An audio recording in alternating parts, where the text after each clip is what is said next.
ఎన్నో అడ్డంకుల తర్వాత అన్ని ఇబ్బందులు దాటుకుని తలా సినిమాను విడుదల చేశారు ప్రముఖ దర్శకుడు కొరియోగ్రాఫర్ అమ్మ రాజశేఖర్.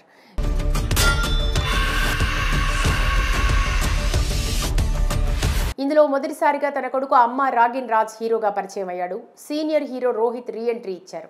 అంకిత నస్కర్ హీరోయిన్ గా, దీపా ఆర్ట్స్ బ్యానర్ పై శ్రీనివాస గౌడ్ నిర్మాతగా వ్యవహరించారు. నటీనటులుగా ఎస్తేర్ నూర్హన్, ముక్కు అవినాష్, సత్యన్ రాజేష్, అజయ్, విజి చంద్రశేఖర్, రాజీవ్ కనకాల, ఇంద్రజ పలువురు ముఖ్య పాత్రలో నటించారు.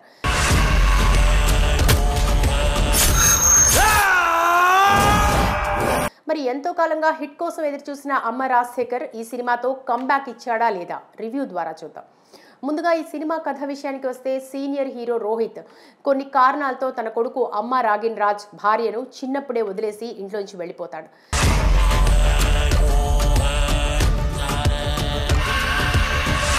మళ్లీ హీరోగా రాగిన్ రాజ్ పెద్దయ్యాక తల్లి అనారోగ్యంతో బాధపడుతున్న సమయంలో తన తండ్రిని వెతుక్కుంటూ వెళ్తాడు. కానీ అక్కడ తండ్రి వేరే మహిళ ఎస్తేర్ నోరాన్ హాని పెళ్లి చేసుకుని కుటుంబంతో ఉంటాడు. దీంతో ఆ కుటుంబంలో పనోడిగా జాయిన్ అవుతాడు. వారికి దగ్గర అవ్వాలని ప్రయత్నిస్తాడు. అయితే ఆ కుటుంబానికి ఓ సమస్య రావడంతో హీరో ఇంటర్వెల్కి ఒకరిని చంపేస్తాడు. అసలు ఆ కుటుంబానికి వచ్చిన సమస్య ఏంటి?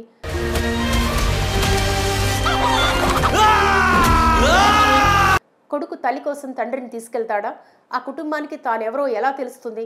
తన తండ్రి తల్లిని ఎందుకు వదిలేసి వెళ్ళిపోయాడు? తన లవ్ స్టోరీ ఏంటి? ఇందులో అమ్మ సెంటిమెంట్తో నడిచే ఎమోషన్ వర్కౌట్ అయిందా లేదా? ఇలాంటి ప్రశ్నలకు సమాధానం తెలియాలంటే ఈ సినిమాను చూడాలి. వాడి ఏడుపు నాపటానికి ఒక ఊరినే ఏడిపించాను, మరి నిన్నే చేయాలి. ఇక ఈ సినిమా గురించి విశ్లేషించుకుంటే, టాలీవుడ్లో మదర్ సెంటిమెంట్తో ఎన్నో చిత్రాలు వచ్చాయి. సినిమా కథా కథనం బలంగా ఉండాలి, కానీ ఖచ్చితంగా ఈ జానర్ సినిమాలు ప్రేక్షకులు బాగా ఆదరిస్తారు. ఈ క్రమంలో అమ్మ సెంటిమెంట్ను తన ఇంటి పేరుగా పెట్టుకున్న అమ్మ రాజశేఖర్ ఇందులో అమ్మ ఎమోషన్స్ను బలంగా చూపించే ప్రయత్నం చేశారు.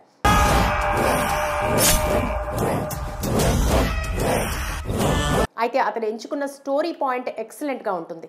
స్టోరీ పాయింట్కి తగ్గట్టే స్క్రీన్ ప్లే కూడా చాలా ఎంగేజింగ్గా ఉంటుంది. ప్రతి సన్నివేశాన్ని ప్రేక్షకులు థ్రిల్ ఫీల్ అయ్యేలా చేశారు. యాక్షన్, లవ్, సెంటిమెంట్, ఎమోషనల్ సన్నివేశాలు బాగా వర్కౌట్ అయ్యేలా కృషి చేశారు. భావోద్వేగాలు, లవ్ అంశాలను సమపాళ్లలో జోడించి కథకు న్యాయం చేశారు.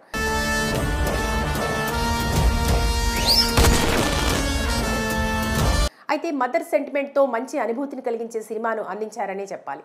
ఇక పాత్రధారుల విషయానికి వస్తే, అమ్మ రాజశేఖర్ తనయుడు అమ్మ రాగిన్ రాజ్ తొలి చిత్రం కావడంతో ముందుగా ఆయన యాక్టింగ్ గురించి మాట్లాడుకోవాలి. మొదటి చిత్రం అయినప్పటికీ ఎక్కడా కూడా కొత్తగా వచ్చిన యాక్టర్లా కాకుండా ఎంతో అనుభవం ఉన్న నటుడిగా మెప్పించాడు. నానిష్టం, తమ్ముడు, అన్న, చెల్లి అందరిష్టం, కానీ నాకు ఎవరు లేరు. ప్రతి సీన్, ప్రతి ఎమోషన్ ఎంతో స్పష్టంగా తనదైన శైలిలో మెప్పించాడు. అంతేకాదు స్టార్ హీరో మెటీరియల్ అని చెప్పాలి. రాగిన్ రాజ్ కు జోడీగా నటించిన అంకిత అద్భుతమైన పర్ఫార్మెన్స్ ఇచ్చారు. నేను వాడిని చూడాలి. అదేవిధంగా ఎంతో కాలంగా తర్వాత తెరపైకి వచ్చిన 16 ఫేమ్ రోహిత్ తన తండ్రి పాత్రలో నటిస్తూ ఆ పాత్రకు ప్రాణ ప్రతిష్ఠ చేశారు. అదేవిధంగా ఎస్తేర్ నోరోన్హా తన పాత్ర పరిధిలో ఎప్పుడూ గ్లామర్ గా కనిపించే ఈమె ఈ చిత్రంలో తల్లి సెంటిమెంట్ తో మెప్పించింది. అమ్మాయిల కోసం చనిపోయే కుర్రాళ్ళను చూశాను. సాంకేతిక అంశాల విషయానికి వస్తే, ధర్మతేజ, అస్లాం కేజీ అందించిన మ్యూజిక్, శ్యామ్ కే నాయుడు చిత్రీకరించిన సన్నివేశాలు ఈ సినిమాకు స్పెషల్ అట్రాక్షన్. పలు సన్నివేశాలను బీజిఎం బాగా ఎలివేట్ చేసిందనే చెప్పాలి. ఎమోషనల్ సీన్స్ శ్యామ్ కే నాయుడు మంచి ఫీల్ తో చిత్రీకరించారు. లైటింగ్ వాడుకున్న విధానం బాగుంది.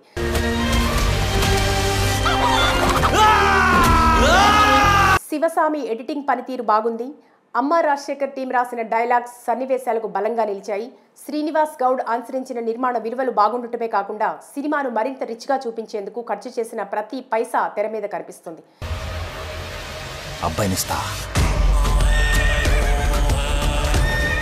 ఓవరాల్గా ఈ సినిమా ద్వారా అమ్మ రాజశేఖర్ కంబ్యాక్ ఇచ్చాడని చెప్పొచ్చు. తన కొడుకు రాగిన్ రాజ్కి కూడా మంచి ఎంట్రీ దక్కిందని అనుకోవాలి. కాబట్టి emotional, mother sentiment, love and action సినిమాలు చూసేవారికి ఈ సినిమా బాగా నచ్చుతుంది.